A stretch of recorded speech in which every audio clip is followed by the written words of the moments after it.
여러분 안녕하세요. 반갑습니다. 오늘은 5월 15일 수요 성경 공부 시간입니다. 사도행전 속으로 26번째 오늘 마무리 사도행전 9장 하겠습니다. 스테반 순교 이후에 초대 예루살렘 교회는 유대인들로부터 아주 굉장한 핍박을 받게 되죠. 남녀 교인들을 붙잡아서 무자비하게 때리기도 하고 감옥에 넣기도 하고 또 목숨까지도 위협하는 그런 아주 굉장한 핍박이 일어나게 됩니다. 결국 사도들만 예루살렘에 남아 있고 이제 모든 교인들이 유대 전역에 흩어지고 또 사마리아까지 가게 되죠. 그들 가운데 일부가 다메섹이라는 그 성에 머무르면서 이제 모여 예배하며 또 성경 공부하면서 그렇게 지내고 있었나 봅니다. 이 다메섹이라는 곳에 그리스도인들이 있다는 소문을 이 살기등등한 청년 사울이 듣게 됩니다. 그리고 이제 대제사장한테 가서 공문을 받아냈죠. 내가 그들을 잡아서 이곳 예루살렘까지 끌고 와서 감옥에 쳐넣을 수 있는 그런 허가권 일종의 대제사장한테 그런 권한이 있었나 봅니다. 그래서 이제 그 공문서를 들고 다메섹으로 그 그리스도인들을 잡으러 가게 됩니다. 그러나 이미 앞서 말씀을 드렸던 것처럼 그리스도인들을 잡으러 갔던 사울은 반대로 부활하신 예수 그리스도를 만나서 그 예수에게 붙잡힌 바 되는 거예요. 할렐루야. 이게 정말 놀라운 일 아닙니까? 잡으러 간 사울이 오히려 그리스도에게 잡혀서 하나님의 일꾼으로 거듭나는 놀라운 역사가 일어나게 됩니다. 그는 다메섹에서 아나니아로부터 안수기도를 받은 후 성령의 충만함을 받아서 그 후로 즉시 예수 그리스도가 그리스도시며 하나님의 독생자 예수 그리스도임을 선포하게 되죠.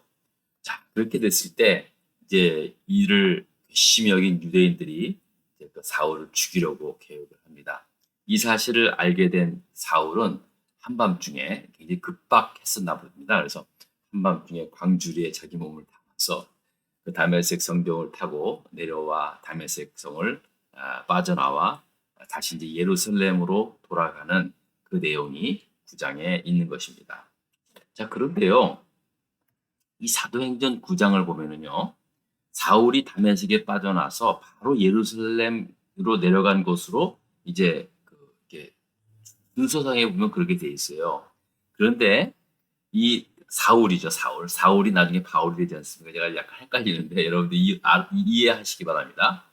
이 사울이 나중에 바울이 돼서 갈라디아 교인들에게 그 서신서를 보냈을 때 그 사신서 갈라디아서 1장 17절부터 19절을 보면은요, 이 상황에 대해서 그 당시에 청년 사울이었던 사울이 어떻게 했는지를 개인적으로 설명해 주는 말씀이 있습니다. 자, 한번 보겠습니다. 자, 한번 읽어보겠습니다. 또 갈라디아서 1장입니다. 1장 17절부터 19절. 또 나보다 먼저 사도된 자들을 만나려고 예루살렘으로 가지 아니하고 아라비아로 갔다가 다시 다메섹으로 돌아갔노라. 그 후 3년 만에 내가 게바를 방문하려고 예루살렘에 올라가서 그와 함께 15일을 머무는 동안 주의 형제 야고보 외에는 다른 사도들을 만나보지 못했다라고 그렇게 개인적으로 고백을 하고 있는 것입니다. 그러니까 그 바울이 직접 갈라디아 교인들에게 그 당시 일을 서술한 것과 또 사도행전 9장, 이 사도행전은 누가가 바울의 그 주치 의사였던 누가가 기록하지 않았습니까? 그러니까 약간 타임라인이 조금 좀 순서가 약간 좀 다른 게 있어요. 근데 바울이 갈라디아 교인들에게 설명한 것을 딱 넣으니까 이해가 되는 거예요. 다메섹에서 이제 나온 다음에 바로 이제 예루살렘으로 돌아가지 않고 이 아라비아로 갔다는 겁니다. 그리고 아라비아로 갔다가 다시 다메섹으로 돌아갔다라고 그렇게 바울은 고백하고 있습니다.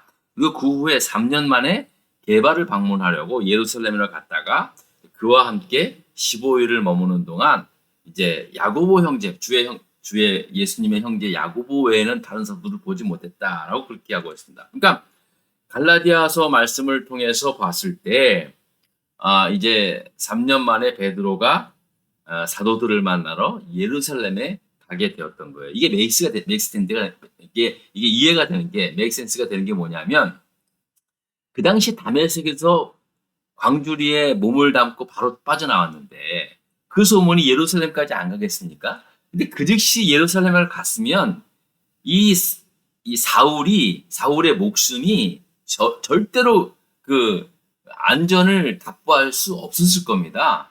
예? 여러분 안 그렇겠어요? 그러니까 이 말이 맞아요. 그래서 다메섹에서 빠져나와서 아무도 자기를 찾지 못한 아라비아로 간 것이 맞아요. 그게 맞는 말이라고요. 그리고 안 간 것이 아니라 우리가 3년 만에 이제 좀 약간 좀 뜸한 다음에 이제 예루살렘으로 돌아오게 되었다는 거죠. 예? 자, 이 3년의 시간이 사실은 굉장히 의미 있는 시간이에요. 우리는 보통 보면은 여러분 은혜 받으면 뭐 다 바로 그냥 신학교 가고 막 바로 목사 되고 뭐 바로 전도 뭐 간증하러 다니고 그러잖아요. 근데 이 사울은 이 엄청난 은혜를 받고 사실은 그 즉시 복음을 전했잖아요. 예수는 그리스도다. 그리고 다메섹에서 전했잖아요. 근데 너무 이제 죽이려고 하는 사람이 많으니까 3년 동안 위트릿한 거예요. 일단은 다시 후퇴를 하면서 3년 동안 그는 철저하게 하나님 앞에 기도하면서 준비를 했다는 거죠.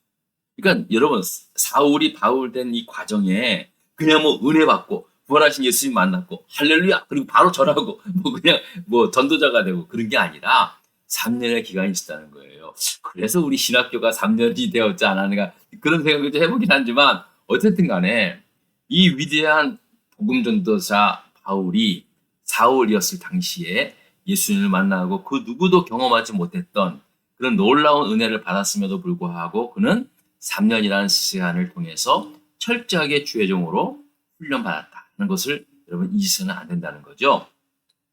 자, 그렇게 해서 바로 그때 이제 예루살렘으로 왔는데 와 보니까 아무도 아직 그 사울을 만나주지 않는 거예요. 누가 사울을 선뜻 만나겠습니까? 그가 얼마나 무자비하게 그리스도인들을 잡아서 감옥에 가둔 사람으로 다 알고 있었는데 그가 그런 잔혹한 사람이 아무리 예수를 믿고 예수의 제자가 되었다 그래도 선뜻 그를 만나려고 한 사람은 없었습니다.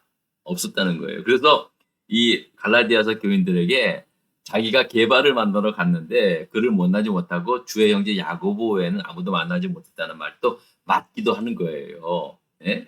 자, 그런데 그 당시에 사울을 대하는 그 입장을 아주 생생하게 오늘 말씀에 밝히고 있는 거예요. 자, 그런데 바로 그때 사울을 위하여 나선 사람이 있었습니다. 누굽니까? 바나바였어요. 이 바나바가요, 자기가 직접 이제 사울이라는 청년을 데리고 사도들에게 갔다는 거예요. 그런데 뭐 사울과 함께 만났겠어요? 먼저 이제 바나바가 사울을 그 주의 제자들을 사도들을 만나서 이야기를 했겠죠. 이 사울이라는 사람이 어떻게 해서 예수님을 만나게 된 사건과 또 다메섹에서 그가 복음을 전하다가 이제 도망간 그 일한 이야기, 뭐 이런 이야기를 다 설명을 해주고요. 그리고 그가 자기들을 만나서 예루살렘에 오게 되었다라고 그렇게 이제 설명을 한 거예요. 앞으로도 제가 이제 바나바에 대해서 몇 번 말씀을 드리겠지만은요, 이 사울이 있잖아요. 위대한 복음 전도자 바울로 거듭나게 된 그 과정에 있어서 예수님 다음으로 역할을 했던 사람이 바로 바나바였습니다. 그러니까 예수님이야. 어차피 우리 주님이니까요. 이 바나바라는 사람이 없었으면은요, 사울의 사역이라든지 쉽지 않았을 겁니다. 왜냐하면 사실은 아무리 사울이 은혜를 받고 주의 제자가 되었다 그래도요, 교회 지도자인 사도들의 허락이 있어야 돼요. 그가 인정하지 못하면 그가 아무리 무슨 1차 전도, 2차 전도 여행을 떠났다 할지라도 예루살렘 수장급에 있었던 사도들의 허락을 그게 인정을 받지 못하면 사실은 바울은 그렇게 복음 전도자로서의 사명을 감당하지 못했다는 거죠.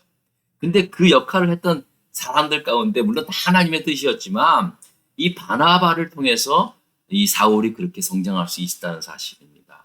이건 굉장히 중요합니다. 바나바는 사울의 멘토였고 스승이었고 동역자였습니다. 이런 바나바가 있었기 때문에 사울이 바울 되올 수 있다는 사실입니다. 여러분 우리도 마찬가지예요. 자, 혼자서 할 수 있는 건 아무도 없습니다. 아무리 하나님의 놀라운 은혜를 받아도 누군가의 도움으로, 누군가의 섬김으로, 함께함으로, 동행함으로 그가 새롭게 거듭나는 데 있어서 사역하는 데 있어서 그렇게 하는 거예요. 그러니까 누구든지 다 바나바가 필요하고요. 또 바나바가 되어야 한다는 거죠. 이게 정말로 중요합니다. 그러니까 내가 바나바가 되어야 하고 또 누구든지 또 나는 바나바 같은 사람이 필요하다는 거죠. 자, 그랬더니 이제 바나바의 도움으로 사울이 예루살렘에 있게 되었고 힘차게 힘있게 예수가 그리스도시요 하나님의 아들이 됨을 전하게 되었다는 거죠. 자, 이로 인해서 이제 헬라파 유대인들이 만나서 논쟁까지 이르게 됐는데 아마도 유대인들이 아니 당신 얼마 전까지만 해도 말이야 유대에 그렇게 유대교의 열성이었고 누구보다도 예수 믿는 사람을 핍박했던 사람인데 아니 이렇게 말이야 오히려 그를 복음을 예수에 대해서 예수를 전하는 사람이 된 거 이게 당신 미쳤냐? 이제 뭐 이런 식으로 뭐 이야기를 했나 보죠. 그랬더니 이제 사울도 지지 않고 왜 내가 이렇게 됐는지 막 이야기를 하니까 논쟁이 벌이게 되고 급기야는 이 유대인들이 사울을 죽이려고 했다는 거예요. 29절의 말씀을 보면은요, 이 사울을 죽이려고 그들이 힘썼다라고 그렇게 설명을 하고 있습니다.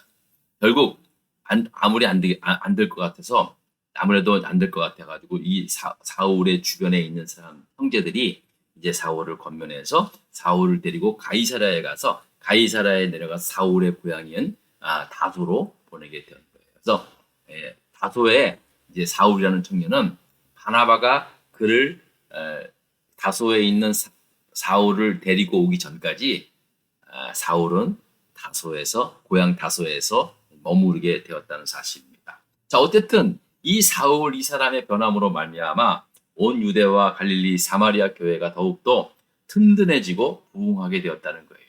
한 사람의 영향력이 컸다는 거죠. 여러분 안 그랬겠어요? 막 도망갔던 사람들이 소문을 들었을 거 아니에요. 야, 당신 들었어? 아니 우리를 막 우리 믿는 사람들을 잡아서 옥에 가던 그 청년 그 달기 등등한 그 무지막지한 그놈 있지? 그러면서 그럼 이렇게 예수를 만났다는 거야. 그리고 이제는 신실한 주의 종이 되었다는 거야. 여러분 이거는요 진짜 이 당시에 핍박을 당해서 전국으로 흩어진 교인들에게 얼마나 큰 위로와 증거와 정말 희망이 되지 않았겠습니까? 야 누구든지 복음은 이렇게 사람을 변할 수 있구나. 그러니까 더 열심히 힘을 냈겠죠. 그리고 더 부흥했겠죠. 여러분 우리 교회도 좀 이런 역사가 일어났으면 좋겠습니다.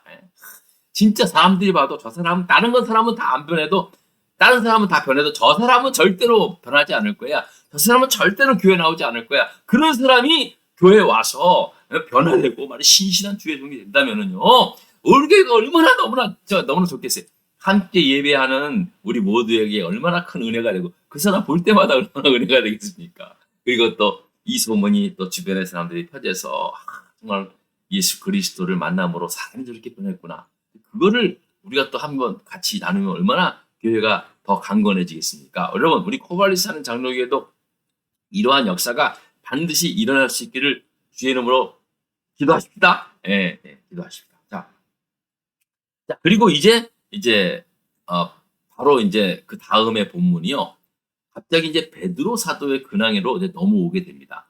갑자기는 아니에요. 이제 거기까지 사울의 이제 이야기가 마무리된 다음에 이제 베드로 사도의 근황에 대해서 말씀을 전하고 있는데요. 자, 4번에 한번 읽어보도록 하겠습니다. 4번입니다. 문제. 베드로 사도가 루다에서 행한 일이 무엇입니까? 라는 그러한 질문입니다. 자, 한번 계속해서 말씀을 보겠습니다. 루다라는 곳이 어떤 곳이냐면은 그때 베드로가 사방으로 돌아다니다가 루다에 사는 성도들에게 또 내려갔더니 자, 루다가 어떤 곳인가 좀 보겠습니다. 자, 이제 베드로 사도가요. 여기 예루살렘에 있다가 이제 루다라는 곳에 내려갔어요. 그러니까 루다라가 이제 이 지중해 해안으로 가까운 이 동네겠죠? 자, 이 루다에 내려갔는데 이 내려가게 된 이유는 아마도 예루살렘에 계속해서 박해가 극심하다 보니까 결국 베드로 사도도 박해를 피해서 루다로 가게 된 거예요. 나중에 베드로가 로마까지 가게 됐잖아요. 자, 그래서 이 루다에 갔는데 자, 루다에 가보니까 어떤 일이 일어났는가? 자, 보십시다. 그때 루다에 사는 성도들에게 내려갔더니 거기서 아나니아라는 사람을 만났다는 거예요. 애니야라는 사람, 애니야. 그는 중풍병으로 침상에 위에 누운 지 8편. 자, 8년 동안 중풍병으로 누워있는 애니야라는 사람을 만난 거예요. 그랬더니 베드로가 이제 이르되 애니야야, 예수 그리스도께서 너를 낫게 하시니 일어나 내 자리를 정돈하라. 한데 곧 일어나니 루다와 사론에 사는 사람들이 다 그를 보고 주께로 돌아왔다라고 말씀합니다. 자, 베드로 사도가 그 핍박을 피해서 루다까지 내려갔는데 루다에 애니야라는 사람이 있었는데 이 사람이 8년 동안 중풍병자에 누워 있었다는 거예요. 근데 예수께서 그를 낫고자 했다는 거예요. 여러분 놀랍지 않습니까? 그러니까 물론 주변의 사람들이 기도했겠죠. 근데 그 기도의 결과가 기도한 대로 예수님께서 결국 베드로가 피하는데 루다로만 피하는 길이 있겠습니까? 다른 데도 많이 있었을 거 아니에요. 근데 베드로 사도를 루다로 보내어서 루다의 애니야라는 사람을 치유하게 된 거죠. 그곳에서 이제 그 애니야의 그 치유로 말미암아 많은 사람들이 정말로 주께로 돌아오는 역사가 일어나게 되었다라고 하는 거예요. 자, 그리고 난 다음에 또 어떤 일이 일어나는가? 자, 4번에 오겠습니다. 5번입니다. 5번. 욥바에 다비다라는 여자가 병들어 죽었을 때 함께 있던 사람들이 한 일이 무엇입니까? 라는 거예요. 자, 그러니까 루다의 이 베드로 사도가 이 루다에 머무르고 있었는데 이 욥바라는 이 항구 도시가 있습니다. 여러분 욥바 많이 들어봤죠? 욥바. 요나서를 보면은요. 요나가 저기 니누웨 성 가서 니누웨 성이 곧 망하게 될 거라는 하나님의 말씀을 전하라고 했는데 요거를 외면하고 불순종하고 이 저기 다시스로 가기 위해서 어떻게 합니까? 욥바에 내려가잖아요. 욥바의 항에서 배를 타고 다시스를 가다가 물고기에 이제 잡아먹히게 되잖아요. 바로 거기가 욥바입니다. 욥바에 많은 일들이 일어납니다. 자, 이 욥바에 어떤 사람이 살고 있었냐 하면은 다비다라는 여자가 있는데 이 여자가 병도 죽었던 거예요. 죽어버린 거예요. 예? 그래 함께 있던 사람들이 한 일이 무엇입니까? 라는 거예요. 자, 죽어서 이제 이 사람이 얼마나 이제 교회에 이 욥바 교회에 아주 귀한 분이었냐면요. 이 사람이 죽었을 때 너무나 많은 사람들이 슬퍼한 거예요.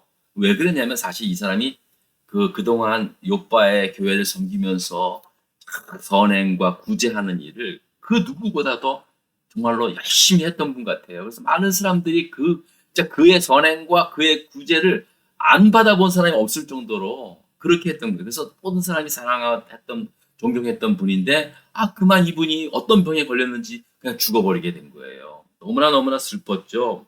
많은 사람들이 이제 그를 깨끗하게 씻겨서 이제 달하게 뉘어 있었던 거예요. 장례를 지내기 위해였었죠.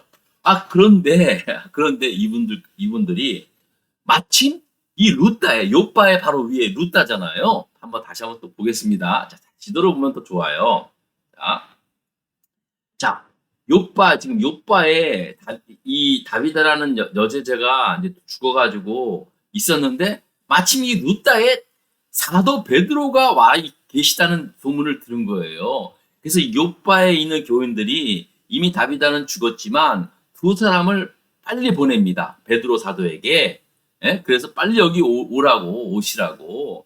예? 그래가지고 이 베드로 사도를 모셔오게 된 겁니다. 그래서 이 사람들이 베드로 사도를 모셔왔던 거예요. 자, 여러분. 자, 그리고 난 다음에 베드로가 이제 욥바에서 두 사람이 와서 빨리 와달라는 소식을 듣고 베드로 사도가 지체 없이 그들과 함께 가게 되는 거예요. 예?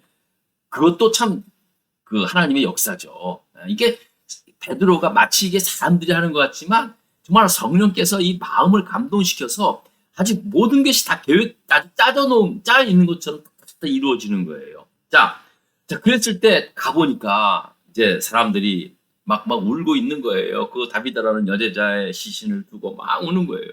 베드로가 가니까 베드로 사도 앞에서 이 자기의 속옷과 겉옷을 보여주면서요. 베드로 사도님 이거 보세요.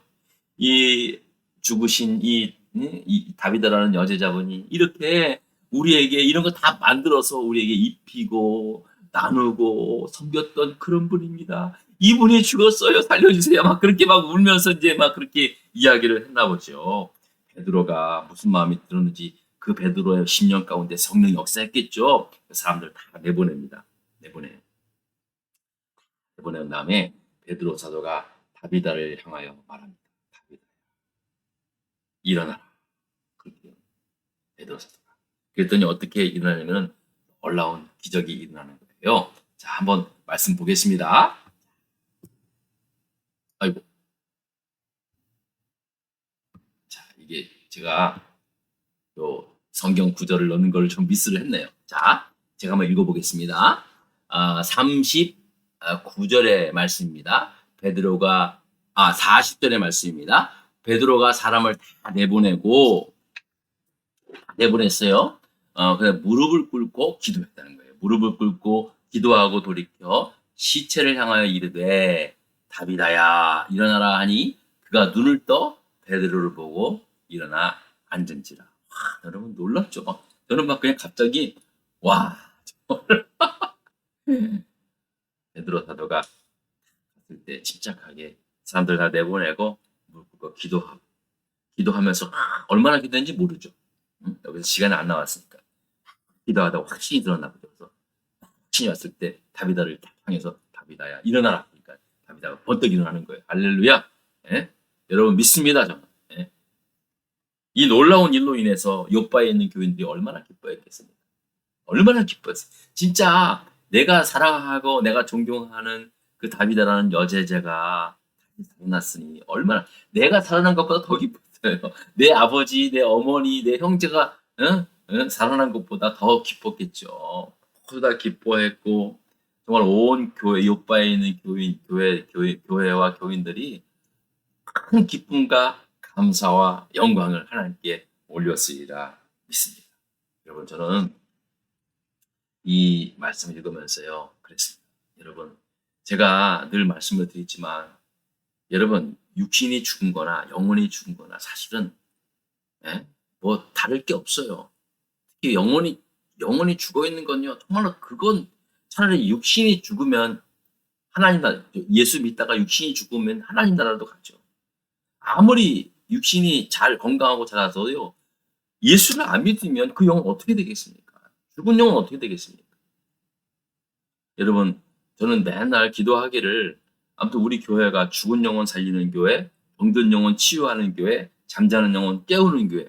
이거 마치 내가 여러분 기도하면서 이런 기도 많이 하잖아요, 같이. 제 모토입니다. 여러분 우리도 아무튼 여러분 저를 위해서 기도했어요. 내가 죽은 육신은 못 살려내도 죽은 영혼은 살릴 수 있는 목회자가 될 수 있도록 병든 영혼 치유할 수 있고 잠자는 영혼 깨우는 목회자 우리 교회가 될 수 있도록 여러분 기도해 주시고 여러분 스스로도 좀 그런 교회 그런 기도 그런 교인 될 수 있도록 여러분 함께 했으면 좋겠습니다. 여러분 오늘도 함께 해주셔서 정말 고맙습니다. 감사합니다.